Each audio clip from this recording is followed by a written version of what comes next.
withdraw from the rest of the competition at the Olympics. In that moment, Simone had to make a decision that I think all of us have to periodically take a look at, and that is, how am I doing? Am I okay? And I want to reference for you for just a moment Matthew chapter 11, verses 28 to 30, and I'm coming from the Message Bible, and it reads like this. This is, of course, Jesus talking. He says, "Are you tired, worn out, burned out on religion? Come to me, get away with me, and you'll recover your life. I'll show you how to take a real rest. Walk with me and work with me. Watch how I do it. Learn the unforced rhythms of grace. I won't lay anything on you heavy or ill-fitting on you. Keep company with me, and you'll learn to live freely and lightly." And as I thought about Simone's decision back in 2020, and all of the verbal attacks that she got, and all of the criticisms that she got, according to NBCnews.com on August the 21st, 2021, and I quote, they noted, "They've attacked her as a national embarrassment and argued she should no longer be allowed to compete for USA Gymnastics." They also noted that it was stated, not only do those kind of comments seek to erase her hard work and to perpetuate this idea that you have to win at all cost, mentally it pushes people over their limits.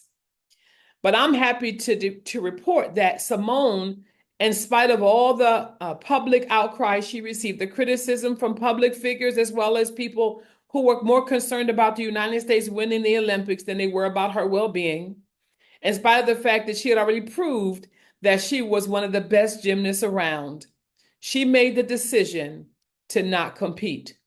She chose her wellness over everything else and even over other people's criticism. What has that got to do with us, Reverend White? I'm glad you asked. Because again, this is our Moments in Wellness. And one of the things that I've come to understand as a mental health professional for over 28 years is that each one of us has to do what Simone Biles did. We have to look at ourselves and be honest. And we have to determine, am I okay? And so if you look at this picture behind me of Simone, it was taken this year, 2024, in Paris, where clearly she had been competing, but Simone realized through counseling and working with her therapist over these 4 years that she needs to take control of her mental wellness, and she needs to do whatever is necessary for her to be okay.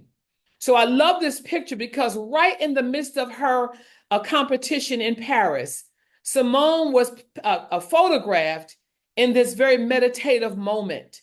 And I can only imagine that with all the hype and all the competition and all the work she had done, she realized, I need to practice my own self-care. I can't leave it to somebody else. I've got to do it myself. And so what I want to say to us today is that Simone teaches us, she's a prime example in this 2024 snapshot, as well as what she did in 2020 was, it is a great practice for all of us to assess where we are mentally, emotionally, and I'm even going to say socially on a regular basis. It's a great practice to be honest when we are not okay. It's a great practice to choose our wellness regardless of at least 4 things.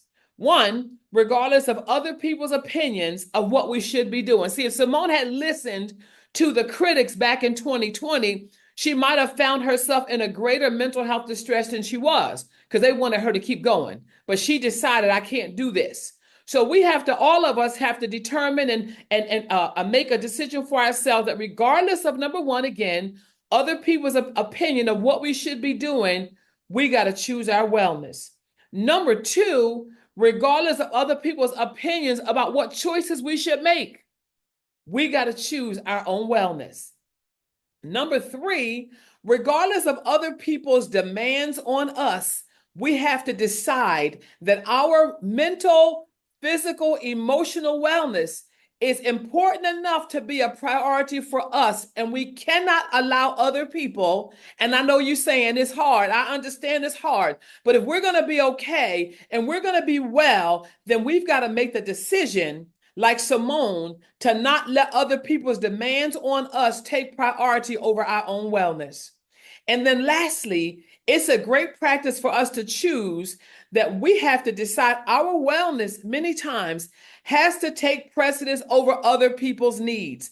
Listen, the reality is that all of us at different points in our lives have people dependent on us. They're dependent on us on our jobs. They're depending on us at home. If we're mothers, taking care of children, or we aunties taking care of children, if we're married and we have husbands, like there are always people, if we're caregivers for our parents, there are always people who have needs that they rely on us for. But there are times where we literally have to stop, even if it's hard, and make the decision that in this moment, my wellness is more important than what I can give to somebody else.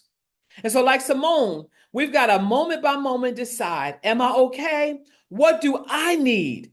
How can I make sure that I'm in good health and I'm in a good position mentally and emotionally and psychologically? Because the other piece, obviously, is this. If we're not in a good place, the people who are relying on us, who are demanding of us, we can't give them our best anyhow. So while it may be hard to make decisions, I encourage us, each one of us, to regularly do a checkup from the neck up and ask ourselves the hard question, how am I doing? Am I okay? And if the answer is that I'm not, then we've got to stop and take care of ourselves. Jesus in this Matthew text, he says, are you tired? Basically, are you yourself not good? Are you worn out? Are you burned out, even burned out in doing religious activity? Jesus says, I need you to get away. It's imperative that you stop. Even the ministry stuff that sometimes pulls us in 20 directions. Jesus is saying, I need you to stop so that, as he says in the text, get away with me so that you recover your life. So somebody today, he says, I'll show you how to take rest. Walk with me. I'll help you work it out. So somebody today, I asked you this question as I close this wellness moment with this. How are you doing today? How are you choosing you today? Whose voice are you allowing to affect your personal self-care? What might be affecting your decision to prioritize your self-care? Each one of us has to ask ourselves these questions, and not just today, but on a regular basis. And if you find that you're not okay, it's okay to say, I'm not okay, but I want to encourage you with several next action steps, One, be honest about where you are. Two, have a confident that you can tell, I'm not doing okay, and allow that person to pour into you. Three, take it to Jesus, because he says, if you bring it to me, I'm going to help you figure out how to get rest. And I don't mean just pray, but ask God. And I don't mean just pray. I mean it like that. But I don't mean only pray. Let me say it that way. But I mean, ask God, how can I manage my responsibilities? Show me how to still take care of myself so that at the end of the day, I am good, just like all the people who I help, I support, I caregive for, and I take care of. Because at the end of the day, Jesus says, keep company with me, and you'll learn how to live freely and lightly. Not that we won't have concerns, not that we won't have issues, not that we will not have people needing us. But at the end of the day, each one of us, like Simone, has to figure out, what do I need to do to be okay? God bless you. May heaven smile upon you. And I encourage you to make sure that you make your own wellness a priority. Blessings.